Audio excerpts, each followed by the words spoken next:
estos cortes de energía eléctrica que desde ya, 8 de la mañana, hace 19 minutos comenzaron ya y se extenderán por 14 horas diarias a nivel nacional, tanto en el sector residencial como en el sector industrial, de acuerdo a lo que ha anunciado la ministra encargada de energía ayer a la medianoche y hace pocos minutos en una entrevista con el canal Tele Amazonas. ¿Cómo está, economista García? Buenos días, bienvenido.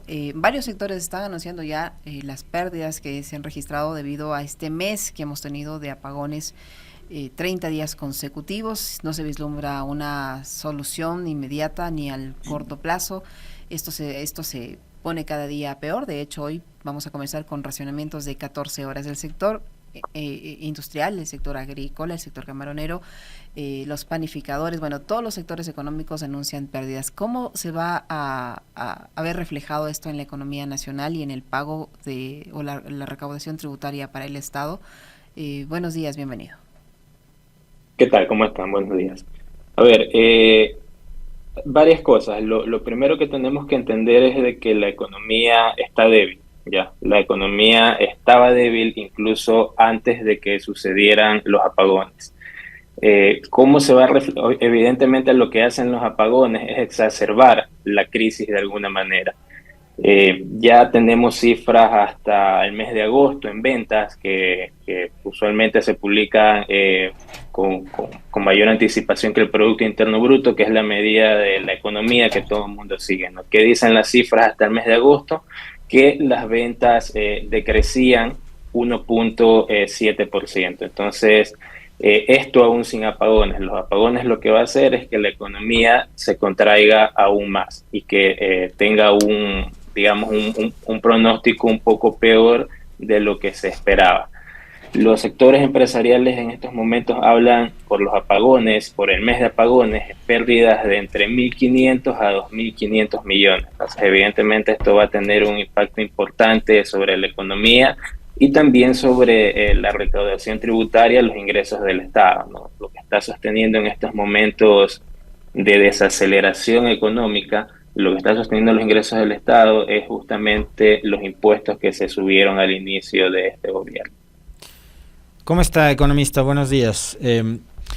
Ayer nomás circulaba una noticia de que la directora del Fondo Monetario Internacional había felicitado al Ecuador por su manejo económico. ¿Cómo hay que interpretar ese anuncio que lo ha querido vender el gobierno y sus medios de comunicación aliados y la situación que estamos viviendo a propósito de los apagones y de otras crisis, ¿no? Porque no solo son los apagones, son los negocios que cierran no solo porque no tienen luz, sino porque ya no pueden pagar a los extorsionadores.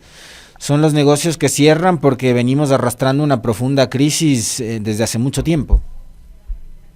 De acuerdo, mira, yo creo que las declaraciones sobre el tema del FMI fueron desafortunadas, tal vez fueron necesarias en otro contexto, déjame profundizar sobre eso.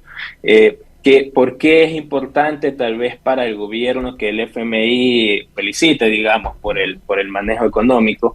Porque envía una señal a los acreedores internacionales, a los demás acreedores internacionales, de que Ecuador en el corto, en el mediano plazo va a poder cumplir con sus obligaciones de deuda, me refiero, ¿no? Entonces, en ese sentido es importante, pero evidentemente el comentario, la felicitación en este contexto es bastante desafortunada a la situación local, ¿no? En todo caso, el FMI a lo que se refiere es al manejo de cómo se están manejando la recaudación del Estado, de que el Estado a la final de cuentas, a pesar de toda la crisis, por ahora tiene ingresos recurrentes para seguir pagando sus obligaciones. Eso de ahí por un lado. Por otro lado, o sea, es evidente de que la economía está mal, es evidente de que los nuevos racionamientos van a generar un mayor impacto sobre la economía y también, obviamente, no hay que descartar de que generen un mayor impacto en los ingresos del Estado, en la capacidad que tiene el Estado para recaudar en el mediano plazo. Algo importante que yo quiero traer a discusión, que es algo sobre lo que pocos están hablando, y que ahorita todo el mundo está diciendo, bueno, es que en la economía no se puede hacer mucho en estos momentos, ¿no? El Estado no tiene dinero, no hay no hay inversiones masivas en la cola, entonces realmente en economía no se puede hacer nada. Muchos dicen, yo creo que se pueden hacer pequeñas cosas, pero hago énfasis en una, y es en el tema de la certidumbre que podría generar el gobierno respecto a la crisis. Déjame ser claro, en este momento la inversión extranjera evidentemente está paralizada, ¿no? No solo ahora, desde hace ya mucho tiempo, pero la inversión local también está paralizada, ¿no? Las cifras del Banco Central decían que ya lleva 4 trimestres consecutivos de caída de inversión. ¿Por qué está parada la inversión local? Más allá de que porque no hay liquidez, porque no hay plata, porque la economía no está en su mejor situación, está parada por una cuestión de incertidumbre, que de alguna manera el gobierno la está generando.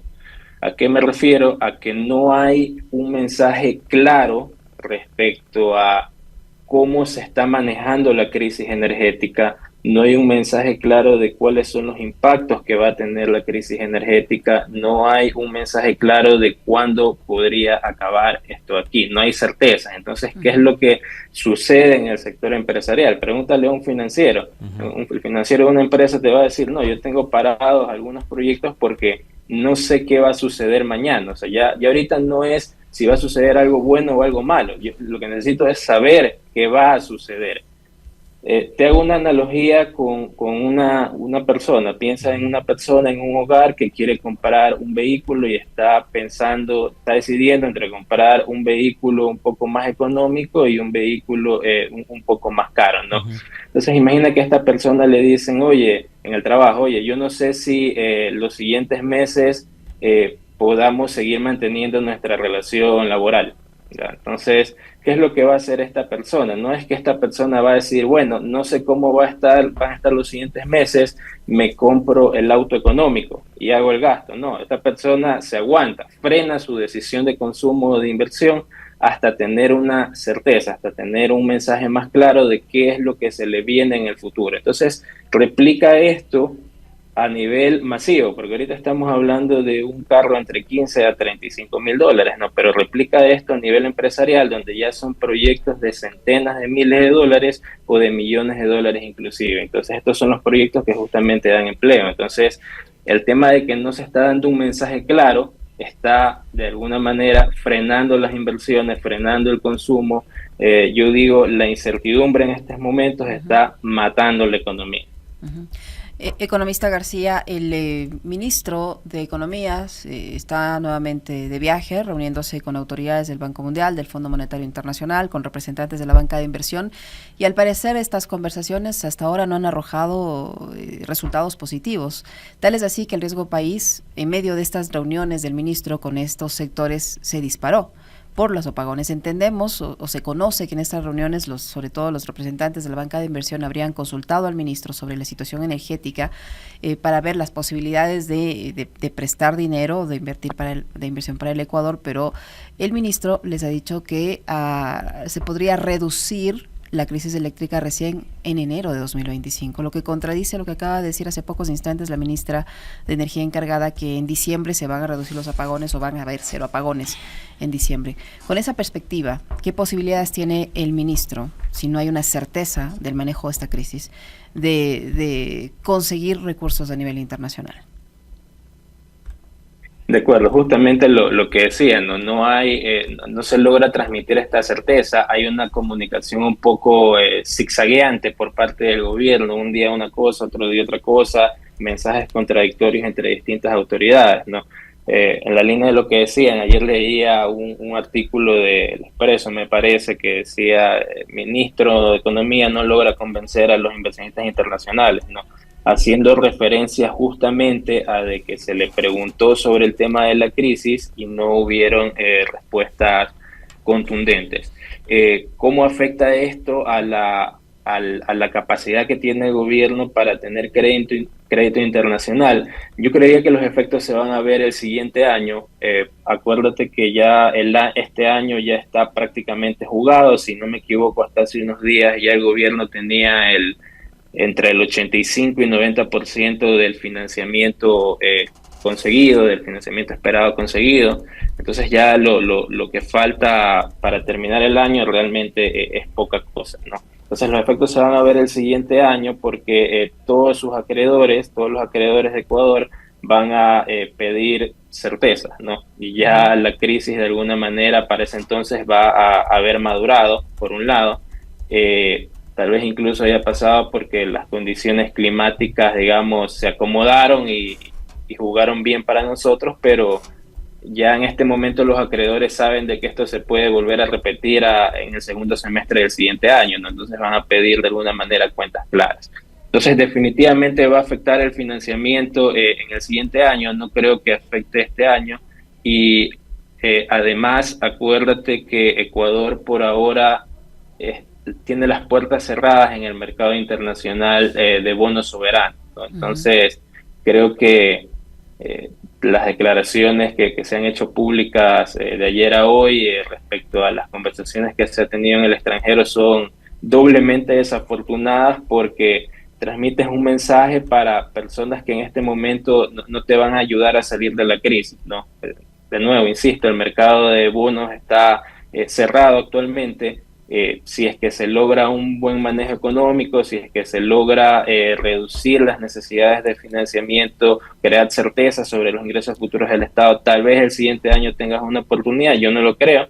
Entonces tus acreedores van a seguir siendo los multilaterales principalmente, con quienes tú hablas, digamos, de tú a tú, one to one, a puerta cerrada, ¿no? Y ahora, en ese escenario, hemos visto que en estos días también, y a propósito no solo de la crisis de los apagones, sino en general, ¿no?, de esa crisis multifactorial que vive el país, el riesgo país se ha disparado. ¿Qué tan atractivo es ahora mismo, en toda esta coyuntura, el Ecuador para que sea un destino de inversiones? No, en general no es atractivo. Acuérdate que el riesgo país, más allá de medir más allá de enviar una señal de si el país es atractivo para invertir en términos reales, o sea, la inversión que tú y yo conocemos como inversión productiva, la inversión que viene el inversionista a poner plata en una empresa, en proyectos, ya. El riesgo país no es tan determinante de ese tipo de inversiones, sino más bien de las inversiones en papeles del Estado. Entonces el riesgo país realmente lo que envía es una señal a los bancos de inversiones extranjeros sobre si es seguro poner su plata en papeles del Estado y con ello financiar al gobierno o no. Y la respuesta, si es atractivo ahorita el Ecuador, evidentemente no lo es. Yo diría que el siguiente año tampoco lo sería. Actualmente el riesgo país está, si no me equivoco, alrededor de entre 1.200, 1.300 puntos. Entonces estamos hablando de que la tasa que tendría que pagar el gobierno de Ecuador, la tasa de interés por un préstamo es de alrededor de 12-13%, más la tasa libre de riesgo que está alrededor de 4%, ¿no? Entonces es simplemente inviable salir al mercado ahorita. Entonces, la traducción de esto es que el inversionista ve Ecuador como los papeles de Ecuador como tan riesgosos que tiene que cobrarte una alta tasa. Economista García, ¿cómo va a ser si el Estado va a dejar de recibir lo que tenía planificado por recaudación tributaria debido a las pérdidas que están generando los apagones y esta incertidumbre de no saber cuánto tiempo va a durar esta crisis? ¿Cómo va a ser el Estado o el gobierno para cubrir ese déficit de recaudación y cómo esto va a afectar en la ejecución de los presupuestos de cada una de las carteras de Estado y a su vez a través de ello a la ciudadanía? A ver, yo creo que por ahora el Estado todavía tiene un margen de maniobra en cuanto a los ingresos permanentes, al menos los ingresos tributarios. Creo que el siguiente año el gobierno debe analizar dos cosas, ¿no? Por un lado, cuál va a ser la pérdida en recaudación estimada producto de la crisis, y por otro lado también debe evaluar la posibilidad de tal vez reducir o modificar algunos de los impuestos que recientemente subió, ¿no? Hablo específicamente al menos del ISD, el IVA e incluso los porcentajes de autorretención a las grandes empresas, ¿no? Es un poco contradictorio el mensaje que el gobierno envió de que por un lado hay un problema de liquidez no solo en lo fiscal, en el gobierno, sino en toda la economía, y por otro lado subiste algunos impuestos que, si bien es necesario para ti como gobierno, también le restan liquidez al sector privado. Entonces creo que el siguiente año el gobierno va a tener que hacer una evaluación de cómo le va a afectar la crisis sobre la recaudación.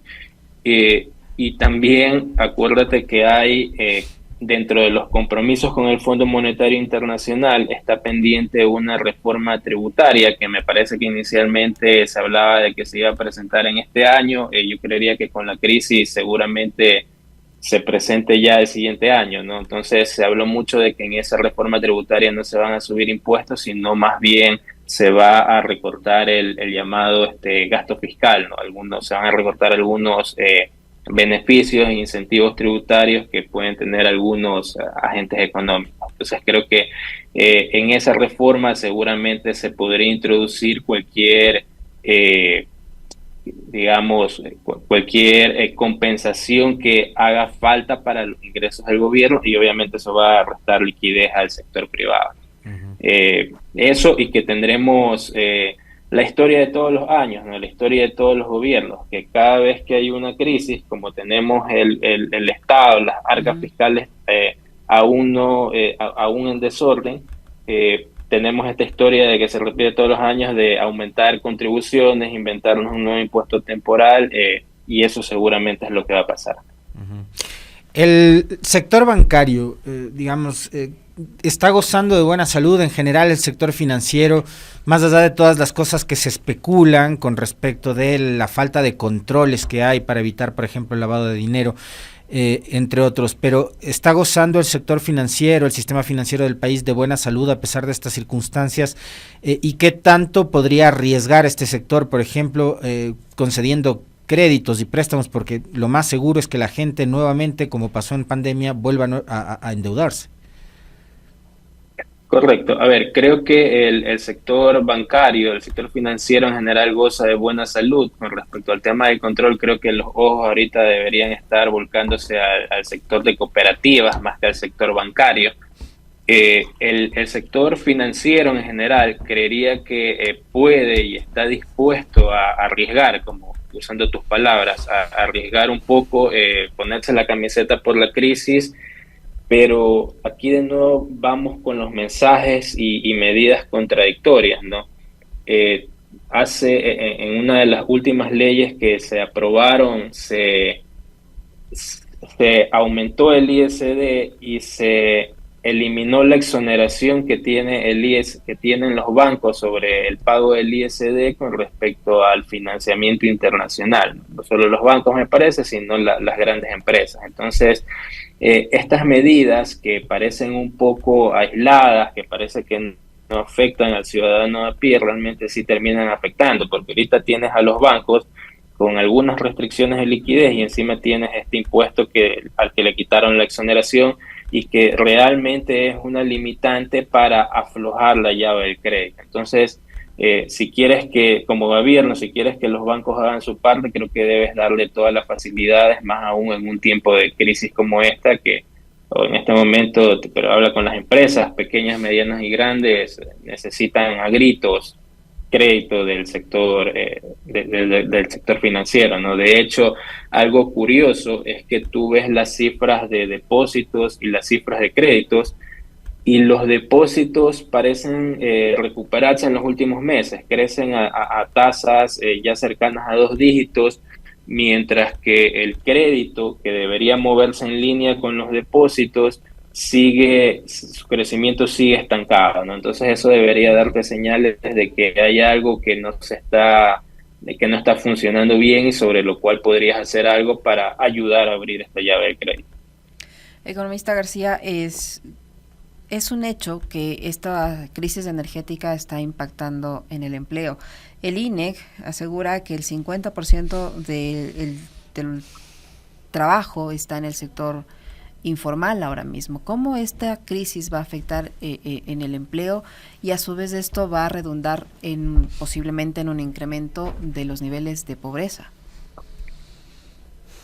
Totalmente. A ver, primero recordemos que el empleo adecuado, que es la medida estándar para medir el empleo, la calidad del empleo en Ecuador, los movimientos del empleo en Ecuador, está estancado prácticamente desde que terminó la pandemia, ¿no? El empleo adecuado, la tasa de empleo adecuado, que mide el número de empleados formales sobre la población económicamente activa, oscila entre 34 y 36%, y es un valor que se ha mantenido ahí desde el post-pandemia, ¿no?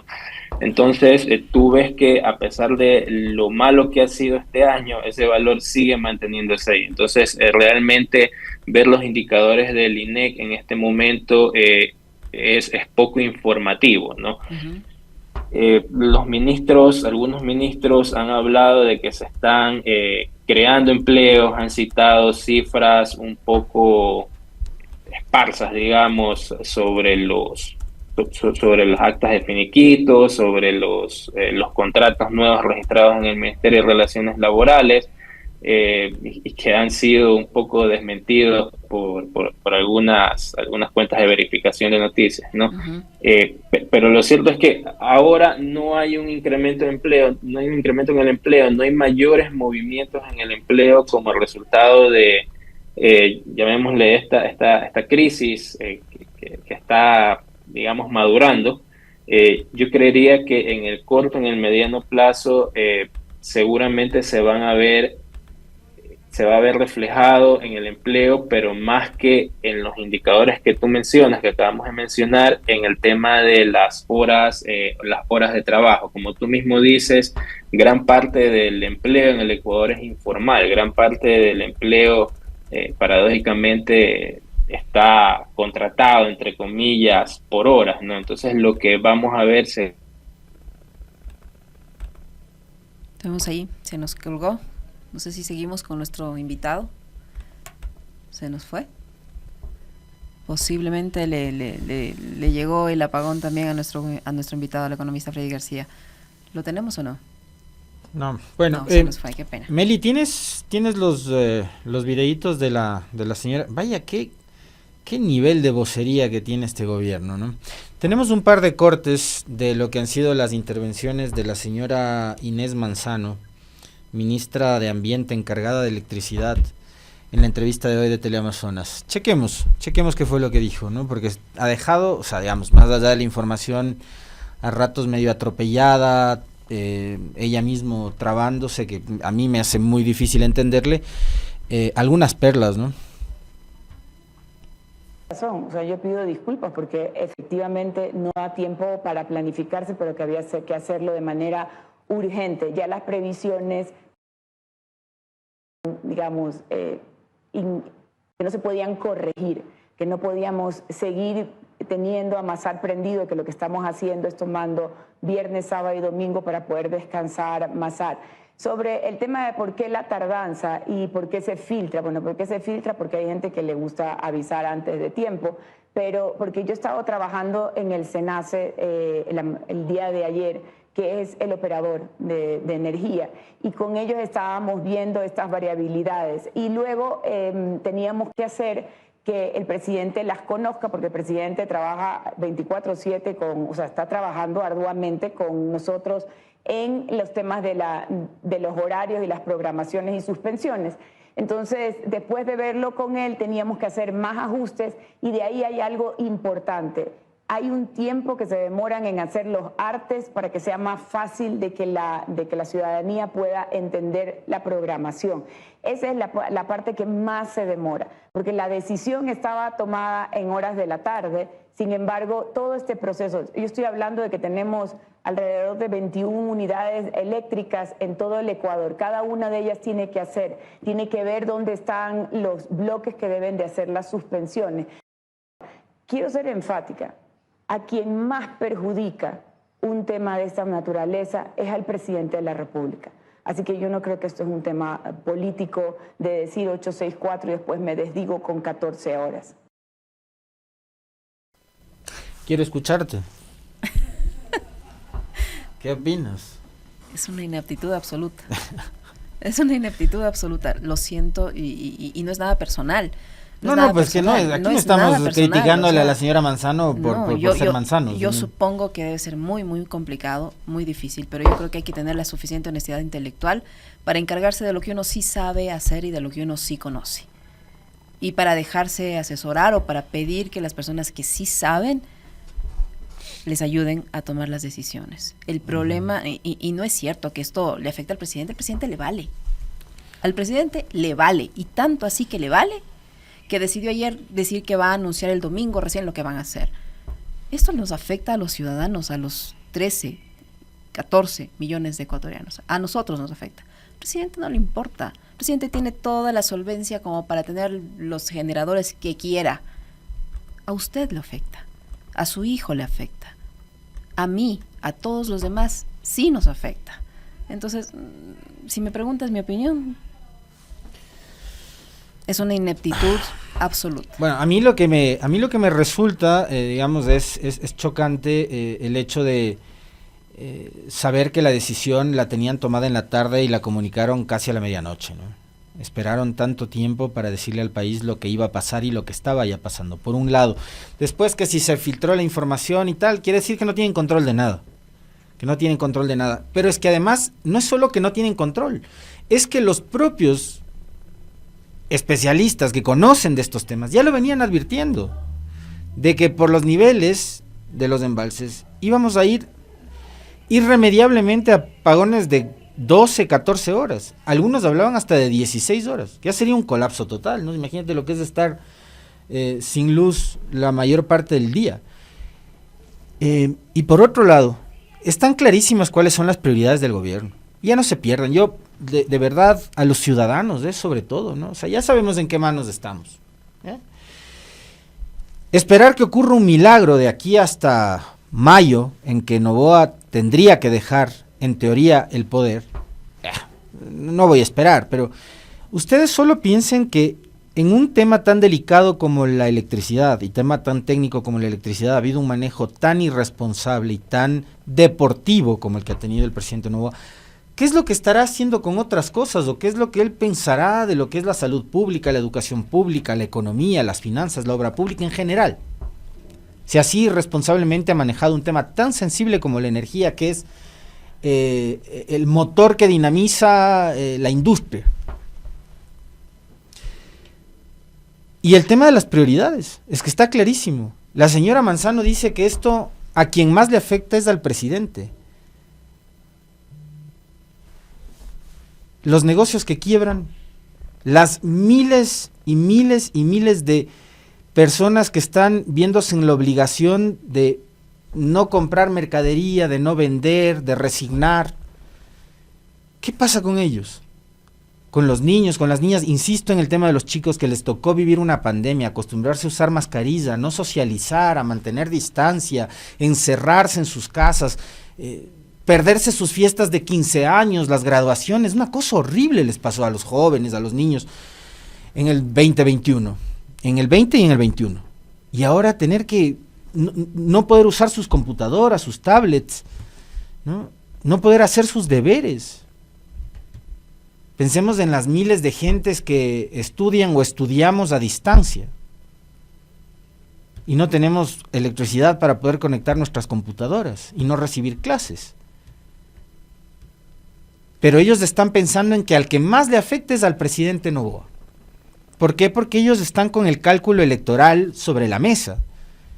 Y hoy, yo creo, lo que decía hace un momento en el comentario, que si es que este país, en serio, está empezando a reflexionar y a reaccionar a estos momentos tan tristes y tan oscuros que estamos viviendo, Noboa ya tiene que pasar desde hoy a ser un actor secundario en la vida política de este país. A este sujeto, a este gobierno, no se le puede premiar con un voto las próximas elecciones, perdónenme. No se le puede confiar un país a gente tan irresponsable. Y la señora Manzano, pero qué calidad de vocería, por el amor de Dios. Culpar primero a los equipos de comunicación que porque no estaban los artes para poder informarle al país, y salen a la medianoche a decirnos que nos van a clavar apagones de 14 horas. Y después decir que a quien más le afecta esto es al presidente Noboa. No sean tan cínicos, tan indolentes, tan insensibles, tan insensatos, tan torpes. Es que no se les puede llamar de otra manera. Y si van a salir a decir estas tonterías, de verdad, sano consejo, mejor no salga, ministra. 8:48, retomamos nuestro diálogo. Ya lo tenemos nuevamente conectado nuestro invitado Freddy García. No sé qué pasó con su señal, economista, se nos perdió. Fue la luz. Se le fue la luz, yo decía, le agarró el apagón también a nuestro invitado. Usted estaba hablando sobre el tema del empleo y es un asunto que sí nos genera muchísima preocupación porque se han registrado despidos, aunque la ministra los niegue, en efecto sí se han registrado despidos y se espera que con esta situación tan agravada se produzcan más. ¿Cómo va a afectar la meta de crecimiento económico del país y sobre todo el tema del empleo? ¿Cuántos puntos puede crecer el desempleo? La tasa de desempleo es bastante inmóvil, digamos, es bastante estática para fortuna de los gobernantes, ¿no? Entonces, realmente evaluar la tasa de desempleo es infructuoso, no se mueve ante cambios en el ciclo económico, ante estos impactos de crisis. Como les decía, donde se va a ver reflejado esto seguramente es, por un lado, en los temas de horas de trabajo, porque gran parte de la economía del Ecuador es informal. Entonces lo que va a pasar es que la gente tiene menos trabajo, trabaja menos horas. En cuanto al empleo formal, que de alguna manera se va a ver reflejado más que en el desempleo, en la tasa de desempleo adecuado, va a depender bastante de qué facilidades se les dé a las empresas al final de cuentas, ¿no? Entonces se acabó de emitir un acuerdo ministerial que de alguna manera se supone da mayor flexibilidad para la relación contractual entre empleador y trabajador. La verdad es que cuando yo preguntaba, no preguntemos a los empresarios, a veces los empresarios pueden estar sesgados, trabajador tal vez, preguntémosle a la gente de recursos humanos, y lo que la gente de recursos humanos de las empresas medianas, grandes que yo he consultado al menos, te dicen, bueno, la verdad es que es un acuerdo ministerial que tiene una buena intención, pero no sirve de mayor cosa, ya no es mejor que lo que ya existe actualmente, ¿no? Entonces, en ese sentido, yo creería que sí se puede ver afectado el empleo adecuado en el mediano corto plazo, pero insisto, creo que el mayor efecto se va a ver dentro de la masa de trabajadores que actualmente está en la informalidad. Las pérdidas, usted mencionaba hace un momento entre 1.500 y 2.000 millones de dólares. Esto tomando en cuenta qué tiempo, si no sabemos si esto se va a extender hasta diciembre, hasta enero, hasta febrero o hasta marzo. No, solo el mes que ya pasó, ¿no? Uh-huh. Hay pérdidas entre 1.500 millones a 2.500 millones según las cifras que dan los gremios, de hasta el día de, si no me equivoco, ayer o antes de ayer es esa cifra, ¿no? Entonces, lo que se espera, lo que queda de este mes y el siguiente mes, evidentemente va a ser mucho peor, ¿no? ¿Se puede hacer una proyección? Si esto es un hecho que esto va a quedarse hasta al menos diciembre. La ministra ha dicho que hasta diciembre, el ministro de Energía dice que hasta enero. Los expertos aseguran que esto se va hasta marzo, pero supongamos que se va solo hasta diciembre. ¿Podemos hacer una proyección de cuánto va a perder el país por la crisis eléctrica? Yo creería que hasta diciembre con certeza vas a tener pérdidas de alrededor de 5.000 millones. Al menos, ya, con certeza. Uh-huh. Y con ese nivel de pérdidas. En ventas, en actividad comercial. ¿Cómo se recupera? ¿Cómo se recupera el país? ¿Cómo va a poder salir de esto? Es que en el corto plazo no se va a poder salir de esto, ¿no? De hecho, las cifras de los pronósticos de crecimiento ahorita del Producto Interno Bruto, no sé si recuerdan ustedes, pero al inicio se empezaron muy optimistas, se hablaba de 2%, del Banco Central hablaba de 1%, y a medida que pasaban los meses iba bajando ese pronóstico. Hoy en día ya algunas instituciones ya ponemos un pronóstico de crecimiento del PIB de -1%. Ya hablamos de decrecimiento. Al inicio de este año no se hablaba de decrecimiento, y el siguiente año la verdad es que puede ser incluso peor si la crisis se prolonga y no se toman los correctivos necesarios. En el tema de la inflación, sí, siga. No, decías, ¿cuándo nos vamos a recuperar? Mucha gente ahorita en el sector empresarial te pregunta, oye, ¿crees que el siguiente año va a mejorar la cosa? Lo que yo siempre digo es, al menos de 6 meses para acá, es el siguiente año a nivel económico no va a ser mejor que este. Ya no te voy a decir que va a haber un cataclismo, el apocalipsis, simplemente no va a ser mejor que este. Ya tampoco te digo que vamos a recuperarnos, que va a haber efecto rebote como en la pandemia, no, pero el siguiente año no va a ser mejor que este. ¿Ya? Las cifras no dan para eso, no evidencian eso de ahí. Economista García, está previsto un último desembolso de $500 millones por parte del Fondo Monetario Internacional. ¿Cuáles son las condiciones de este desembolso? ¿Y estos $500 millones podrían ser destinados, utilizados para enfrentar esta crisis eléctrica o no? A ver, aquí hay ciertas confusiones que justamente con los mensajes del gobierno, al final se crea una especie de caja negra y la gente no sabemos de qué es lo que estamos hablando realmente, ¿no? A ver, gran parte del tema eléctrico, todos esos recursos están en las empresas públicas o deberían venir de las empresas públicas, ¿no? Entonces, teóricamente, en un escenario un poco extremo, el gobierno ahí no tiene nada que hacer más que, o sea, no depende del presupuesto del gobierno central, me refiero, sino más bien de la eficiencia o ineficiencia de las empresas públicas actualmente, ¿no? ¿Qué es lo que sí hace el gobierno y parece que está haciendo? Es tratar de, digamos, asignar fondos indirectamente desde el Ministerio de Energía, digamos, hacer tipos transferencias a las empresas públicas. De hecho, hace menos de un mes se vio el primer movimiento grande a nivel presupuestario con respecto a la crisis energética, ¿no? Aumentó el plan anual de inversiones, lo aumentó el gobierno en un par de cientos de millones en el Ministerio de Energía, ¿no? Entonces, esto fue recién hace un mes. Recuerda que la crisis ya se venía avisando desde el año anterior y en abril, mayo tuvimos, digamos, los primeros destellos de la crisis.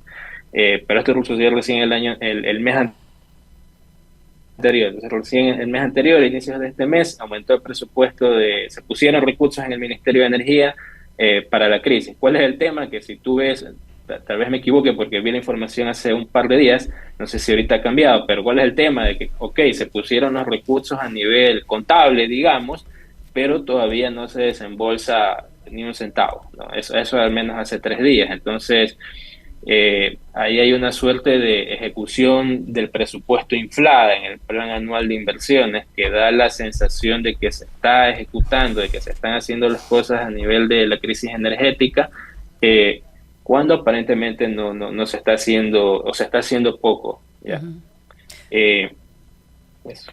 Muchísimas gracias, economista García, muy gentil por acompañarnos y lamentamos esos inconvenientes que se producen precisamente por la crisis eléctrica. Gracias, muy gentil. Amable. Gracias a ustedes.